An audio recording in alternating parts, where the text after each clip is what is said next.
দিবে, আরে রহিমা কার বিরুদ্ধে তোমার মামলা বলো।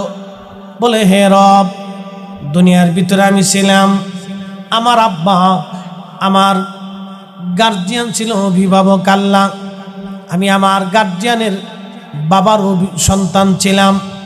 ও রব, আজকে তুমি আমাকে বেনামাজি, বেপর্দা, বেশরিয়ে দাউসের জন্য তুমি আমাকে জাহান্নামে দিচ্ছ। ধর্মকর্ম বুঝি নাই আল্লাহ, আজকে আমি জাহান্নামে চলে যাই, কিন্তু আমার আব্বাজান জান্নাতে চলে যায়। ওগো রব, আমার আব্বাজানের বিরুদ্ধে আমার প্রথম মামলা, আমার আব্বাজানকে ডাকেন, আমি আমার আব্বাজান ছাড়া জাহান্নামে যাব না। অ্যাটেনশন, এই আমার দিকে তাকান, এই ওয়াজটা সারা জীবন মনে রাখবেন, সারা জীবন এই কথাটা সারা জীবন মনে রাখবেন। আল্লাহ ডাক দিবে, রহিমা কার বিরুদ্ধে মামলা? বলে প্রথম মামলাটা আমার বাবার বিরুদ্ধে, ডাকেন আমার আব্বাজানকে। রহিমার বাবা আব্দুল করিম, লাব্বাইক ইয়া রাব্বাল আলামিন, আসো। রব্বে করিমের আদালতে দাঁড়ায় যাবে। আল্লাহ, ও রব, কি জন্য আপনি আমাকে ডাকছেন? বলে তোমার মেয়ে তোমার বিরুদ্ধে মামলা করছে। বাবা চোখের পানি ছেড়ে দিয়ে কেঁদে ফেলবে। মা বলো কি? সারা জীবন তোর সুখের জন্য কষ্ট করে গেলাম, আজকে হাসরের ময়দানে তুই আমার বিরুদ্ধে মামলা করলি রে মা। তখন ওই মেয়েটা বলবে, বাবা মনে কিছু নিও না, তুমি নামাজ পড়েছ, কিন্তু আমাকে নামাজের জন্য তাগাদা দেও নাই। তুমি রোজা রাখছ, কিন্তু রোজা আমাকে তুমি শিখাও নাই। ও মা বাবা, তোমার কাছে যা চাইছি তুমি তাই দিয়েছ, কিন্তু পর্দা করার জন্য তুমি আমাকে তাগিদ দেও নাই।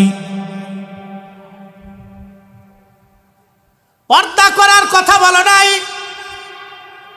জীবনে যা যা প্রয়োজন শ্বশুর বাড়ি থেকে আমার বাড়ি পর্যন্ত সব দিলা, কিন্তু আব্বা জান তুমি আমারে ধর্ম দিলা না, তুমি আমাকে আল্লাহর কোরআন শিখাইলা না, নবীর সুন্নত শিখাইলা না। আম্মা জান আয়েশা, হযরত ফাতেমা যেই চরিত্র ছিল সেই চরিত্র শিখাও নাই। আব্বা গো, আজ আমি জাহান্নামে যাব রে বাবা, তোমার ছাড়া আজ আমি জাহান্নামে যাব না। আল্লাহ ডাক দেবে, বান্দা যাও, তোমার মেয়ে তোমার বিরুদ্ধে মামলা করছে। ওরে রহিমা, আর কারো বিরুদ্ধে মামলা আসেনি? বলে হ্যাঁ, আমার বড় ভাইয়ের বিরুদ্ধে আমার মামলা আছে। কিরে রহিমা, আমি বড় ভাই, কত খাটুনি খেটে তোর সুখের জন্য আমি কষ্ট করেছিলাম, তোর জীবনের প্রয়োজনগুলি আমি পুরা করেছিলাম রে রহিমা, আজ তুই আমার বিরুদ্ধে মামলা করলি, কারণ কি? বলে ভাই গো, যা চাইলাম সব দিলা, কিন্তু কোনোদিন পর্দা দেও নাই, নামাজ দেও নাই, রোজা দেও নাই, আমার নবীর তরিকা দেও নাই, আমাকে আল্লাহর আইন তুমি কোনোদিন শিখাও নাই।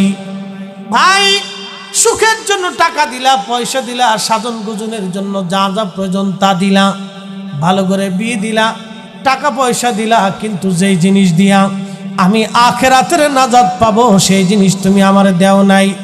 অতএব আমি আজ তোমার সারা জাহান্নামে যাব না। আল্লাহ বলবে, যাও, তুমি রহিমার সঙ্গে জাহান্নামে চলে যাবে। আর কার বিরুদ্ধে মামলা রে রহিমা? বলে রব্বুল আলামিন, আমার স্বামীর বিরুদ্ধে মামলা। স্বামী ডাকা হবে কিয়ামতের মাঠে। রহিমা বলো কি তুমি? আমি স্বামী হয়ে তোমার সুখের জন্য বিদেশ করেছি, চাকরি বাকরি, ব্যবসা বাণিজ্য, কত কষ্ট না করেছি, আজ তোমার কারণে আমি জাহান্নামী হব, কারণ কি? বলে রহিমা ডাক দিবে, স্বামী আমার, টাকা দিলা, টাকা চাইলাম দিছ, গহনা চাইছিলাম দিলা, কাপড় চাইলাম দিলা, ভূষণ বসন চাইলাম দিলা, সাজন গুজন চাইলাম দিলা, খাট পলম বাড়ি গাড়ি চাইলাম দিলা। স্বামীরে পর্দা দেও নাই, নামাজ দেও নাই, রোজা দেও নাই, আল্লাহর কোরআন নবীর সুন্নত আমারে তুমি দেও নাই। স্বামী তুমি জান্নাতে যাবা আর আমি জাহান্নামে যাব, হবে না। স্বামীরা আমার সঙ্গে তুমি জাহান্নামে যাবা। সেই দিন আল্লাহ বলবে, বান্দি আর কার বিরুদ্ধে মামলা আছে? বলে রব, আমার বড় ছেলের বিরুদ্ধে আমার মামলা হবে। ডাক দেয়া হবে, মা তুমি আজ আমার বিরুদ্ধে মামলা করলা।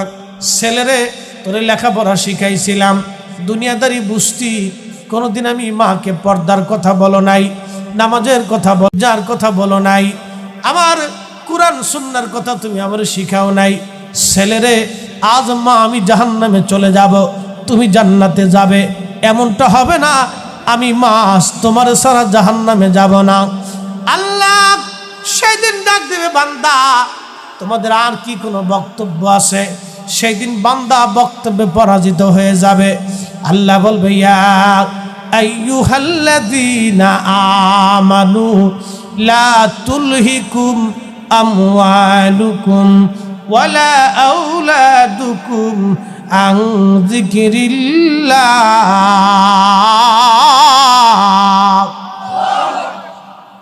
আল্লাহ ডাক দিবে, হে ইমানদার, সম্পদের প্রেমে আর সন্তানের মোহে পড়ে তুমি আমি আল্লাহ থেকে জুদা হয়েও না, আল্লাহ জিকির থেকে তুমি ফারেক হয়েও না। খুশগড়বাসী বলে দিয়ে যায় আপনাদেরকে, যদি কঠিন বিচারের দিনে নাজাতের ফয়সালা করতে হয়, দুইটা জিনিস নিয়ে যাওয়া লাগবে। এক নম্বর ঈমান, দুই নম্বর আমল। এক নম্বর ঈমান, দুই নম্বর আমল। ঈমান আর আমল ছাড়া যদি কবরে চলে যান, মহা সর্বনাশ হয়ে যাবে। অতএব আপনাদেরকে বলে দিয়ে গেলাম, হে মা বোনেরা, নারীদেরকে পর্দা করাবেন, নামাজ শিখাবেন, ওযু শিখাবেন। ভাইদেরকে বলি, বোনদেরকে পর্দা শিখাবেন, ওযু শিখাবেন, নামাজ শিখাবেন। আমার প্রিয় বন্ধুদেরকে বলি, স্ত্রীকে পর্দা শিখাবেন, খাস পর্দা আপনি নিজে হাতে শিখাবেন। যদি আপনার বিবিকে পর্দা শিখান, তাহলে নামাজ শিখান, ওই স্ত্রী নিয়ে আপনাকে চিন্তা করতে হবে না।